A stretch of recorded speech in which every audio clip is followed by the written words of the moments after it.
Dr. Asitanko, appreciate the time. Certainly,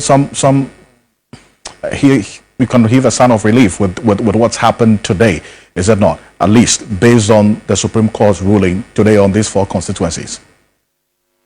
Yeah, Alfred, let me say good evening to you and your cherished viewers and the good people of Bimbula and Wulensi constituencies. Alfred, clearly, you remember I've been telling you all along with all the interviews you had with me that what the EC was involved in was a complete illegality.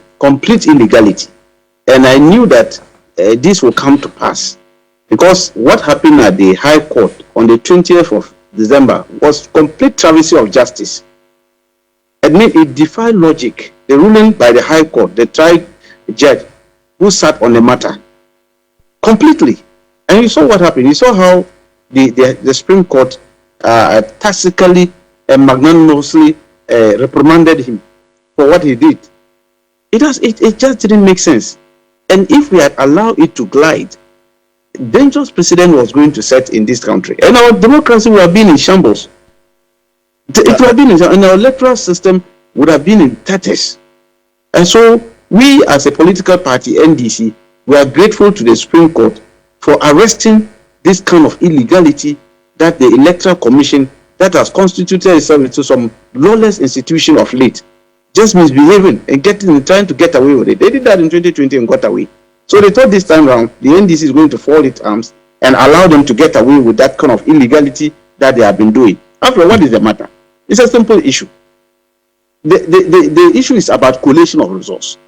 And we all know that the CI want to serve, like I've been saying all along. Regulation 43 is very clear about how collation is done.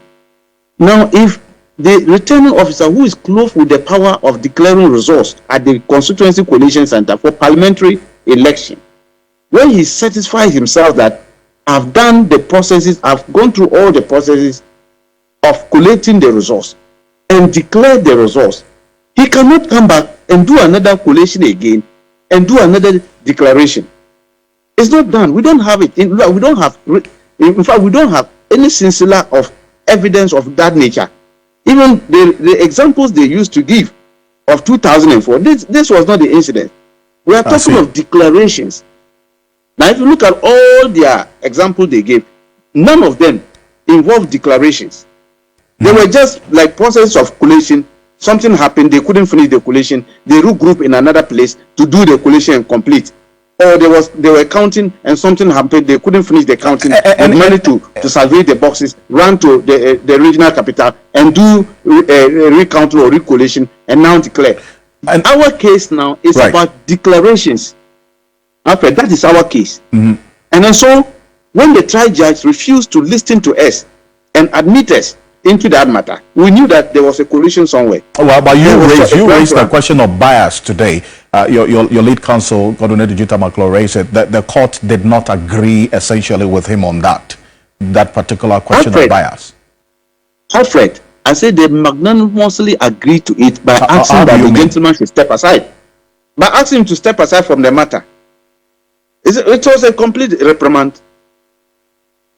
First, they quash his decisions. Second, they asked him to step aside from the matter. He shouldn't hear the case again. What does that mean? It's a tacit way of reprimanding him for what he did. Clearly, he just pushed the law into the gutter and started to do his own thing. And did his own thing at the end of it. And thought that the NDC was going to be cowed into that kind of ruling. We will not accept this. And I've been saying that's why we refuse. We rejected it completely. Well, but on today, the laws have risen with us, and they've seen that yes, natural justice demand that they should have allowed us to join the matter because those decisions he did. Subsequently, what did they do? The Electoral Commission the following day quickly started declaring 7 seats for NPP in a row. That kind of charade they did over there. Well, it is that particular reference you just made about what happened on Saturday because the Electoral Commission acted on the orders of the High Court, which decision has been quashed today. Now, what's happening is that, and some have argued that you may be faced with, even though you have a reprieve today, you may be faced with a bigger challenge. The Electoral Commission, we understand, has already submitted a writ to the clerk to Parliament. We understand that these results have been gazetted, and then also the MPs have started registration already So how is this ruling going to remedy the process that is already in motion? All the processes has now been arrested by the ruling by the Supreme Court today. It means invariably it doesn't exist. That's what it means. All the gazette notification, the letters sent to the clerk of parliament, all are moot. There are issues that doesn't exist. By the ruling of the Supreme Court, it means they have to start all over again. They have to completely come and start all over. So if they even send the gazette notification to the Ghana Publishing Company, they have to withdraw it completely. It doesn't exist. Whatever they did over there, you remember I told you it was a Burunya package they were giving to themselves, and that it was not going to cross to New Year, and it came to pass. You know my prediction. I predicted that was a Burunya package. They were just giving themselves. It won't go anywhere, and actually it came to pass. Nothing is going to happen after it. We are going back to the court. Now I heard you talk about the issue of Obuasi. We're gonna come there for the Obuasi. Is this an automatic, as it were, consequence of the ruling today, that even though the results have been gazetted and in fact the rate of elections sent to the clerk of parliament indicating who has won these constituencies, effectively this ruling would reverse this process? Is that what the consequence of this ruling is? Yes. It means all action taken after the High Court orders are being quashed. They are being set aside. And you know, all these things, they took it after the High Court. They went Saturday and did their oath. In Monday, they quickly went and gazetted the action they took on the Saturday in order. So all that has been set aside. So it doesn't exist completely. So they now have to come and do re-gazette. Maybe they might decide to take away the 4 constituencies and gazette another group. You know, they gazetted 274, right? So now if they take off the 4, that means they can only gazette 270, and so that we battle them out with the other 4 in the High Court, that the mandamus thing they are talking about. We'll go and battle them over there with it. I see. And for the Obuasi East, and that's one reference I made earlier, the fact that the circumstances in Obuasi East fits in what happened in Okakwe Central, Tema Central, and then also Techiman South. But then again, we didn't see Obuasi East as a subject of this ruling today. Why is that? Yes, you see, what happened is that when they brought their writ of mandamus to the High Court, they removed Obuasi East. Obuasi East was not part of their writ. It wasn't part of it. They removed it. And as well as this place, I have found no Southwest. That one too, they didn't add it. And Domi Kwabenya. You see, they didn't add those ones. They cleverly removed those ones and just hinge on 6 areas. That was what they filed over there. Now, when they got this ruling, interestingly enough, Electoral Commission surreptitiously and secretly through backdoor added Obuasi is into their declarations, and that of Hafano Southwest. The 2 of them were smuggled onto the Saturday declaration they did at their offices there. So, but the mandamus, the case that we are fighting in court, didn't include these 2. So the court order a week ago did not include Obuasi East and Ahafano Southwest. It didn't include Obuasi and Ahafano Southwest, and that of Domi Kwabenya. It didn't include that. But then we saw redeclarations made on Saturday by the Electoral Commission. Good. That's why we are saying that we are coming in another form to deal with that matter. It means they smuggle it in, and you know, when we didn't participate, but it was when they started doing the declaration, announcing it on TV and radios, that we got to know that they've added Obuasi East and that of Ahafano Southwest, and we're preparing to work on Domi Kwabenya. Meanwhile, it wasn't part of the one they sent to the High Court. The ruling of the High Court, none of these 3 constituencies were part of it. And so they were just doing some illegality behind the scene, using the ruling they got from the High Court to expand their frontiers into all illegal areas. That's what they were doing. But interestingly enough, we got the ruling, and we are going to pursue those 3 ones. We are not going to allow it to rest. You know, Domi Kwabenya is not part of these issues. So they've invited us tomorrow to come, IPAC, for that one alone, for the 3 polling stations, to deal with that one tomorrow. And your guess is as good as mine. Like I told you the other time, it's not an issue. It won't even get to 10 minutes in trying to resolve that one, because we have a good case, we have the pink sheets, and we'll present it to them tomorrow, so that the Dominic Carolina will be out of the. Because I recall that will declare. I see. Yesterday we had indication that there was supposed to be an IPAC meeting today to take a decision on this Dom Kwabinya and then Ablekuma North. And it appears the IPAC meeting didn't happen today, as was scheduled. Yes, because of the Supreme Court ruling today. I mean, all of us were in the Supreme Court. Bosman and Tete and Co, they were there at the Supreme Court. Okay, so there was no way we could have it. In fact, they gave us a message that tomorrow we'll have the IPAC meeting to deal with Dominic Kwabinya and Ablekuma North. But after the ruling, they took out the Ablekuma North because the court quashed that thing they were trying to do. So as we speak now, the only issue on their table is the Dominic Kwabinya, which they can deal with because no court issues is affecting Dominic Kwabinya. And so we can deal with that one tomorrow as they invite us. But those other ones, they smuggle inside. And you heard what the trial judge said when the laws were giving their orders. And so we'll deal with that one on a different level. We'll deal with that one. Okay, so you're going to deal with our North Southwest, where the Eric Nana Ajuman Prempe was declared as MP elect as against Osu East. That's your candidate. And then also what we saw in Osu East. So those two, you're going to deal with them at a different forum from what we understand.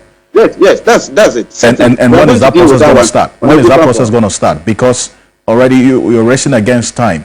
The 9th Parliament is going to be sworn in on the dawn of January 6th into January 7th. We have just a few days away. So if you're going to deal with it on a different forum, when is that process going to start?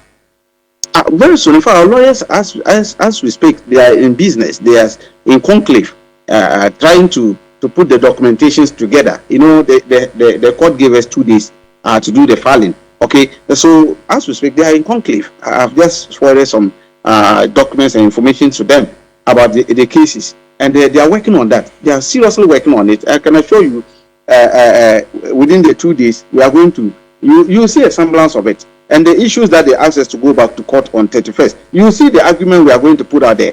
That mandamus, you see, mandamus is a writ that is calling on the state institution to perform their action that they are not performing. You see, that is what they are trying to do, and we will let the court get to understand that those actions were performed, not that they didn't perform. They performed those actions. I see. Those actions were performed by their assignees, who are the returning officers. That is what the law says. The CI want to say they assign those roles to the returning officers, and they perform those actions on their behalf. So if somebody goes to court in a writ of mandamus, now forcing that the EC has refused to perform certain action, who told you they didn't perform those actions? So there's a documented evidence to show that they performed those actions. It's just that you are not satisfied with the action. Well, yes, the Electoral Commission has held consistently. Section 43 is what you're making reference to, CR 127. That is it. They follow through the process. Yes, but the Electoral Commission has consistently indicated that, yes, their officers fulfilled requirements under Section 43, but under circumstances that invalidates the process, and in fact, the outcome of it being duress, and then also in some cases, pink sheets not being complete, and then declarations made. They have consistently held that as a result of those instances, it invalidates the outcome. In fact, it did not follow due process. That's been their verdict, is it not? Alfred, it doesn't lie in their mouth. They don't have those powers. They don't have those powers. That is the problem we have with them. And that's why I always describe them as lawless institution. They don't have those powers. In fact, if you go and take PNDC law 284, subsection 16 and 20, it talks about the issue they are just raising. If you allege that somebody did a declaration through intimidation or duress, or they didn't complete the declaration process and declarations were made, the environment to go is the High Court. Under our Constitution, that is Article 99(1), the High Court had jurisdiction over that matter. So that is the time we will now cross-examine those people. They put them in dock. For us to cross-examine them, to solicit whether they were actually forced to do the announcement or not. These are the issues. They know it. It is not the Madam Mensa and Tete or Bossman who should go and be doing those things. They don't have that power. When you force them and ask them, okay, show me under they see I want to support, where you have the power to say that this processes did not follow due process, or they were made, and so we have the power to recollate. My brother, I wish you get him online. Said it this afternoon. There is no recollation in our electoral system. There's nothing like that. Okay. It is only High Court that can call for a recollation by setting aside a collation system done at the collation center, or setting aside a declaration. Right. And I'm just for the benefit, right, just for the benefit of our viewers, and we're going to pull up the specific PNDC law that you make reference to, and this is going to be on the screen right now. And this is the PNDC law 284. That's what you reference, correct? Yes, 284. Subsection 20. Subsection 20 is what you have there. Grounds for challenging election results.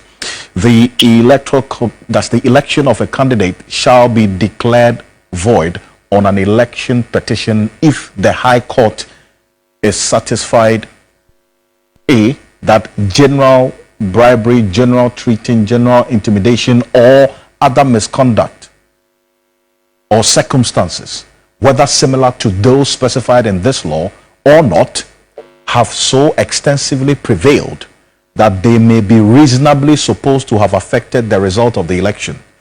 So the grounds for cancelling election results is quite clear here. Bribery, general treating, general intimidation. And that brings in what the Electoral Commission has been talking about, Dr. Ashitanko. That is what I'm saying. A number of their officers, they say, made these declarations under duress, intimidation, or any other circumstance that not specified in the law.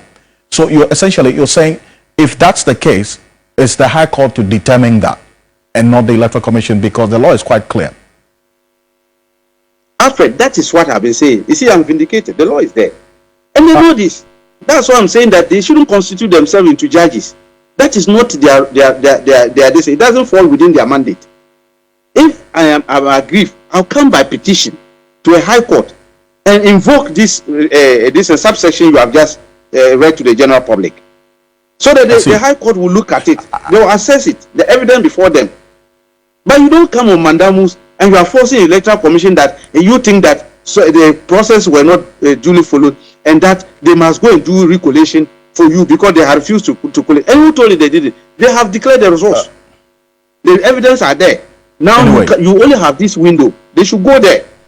Okay. And they shouldn't be constitute themselves into some lawless institution and getting away with it. We're not going to allow it. Let's hear from Gary Nemakon.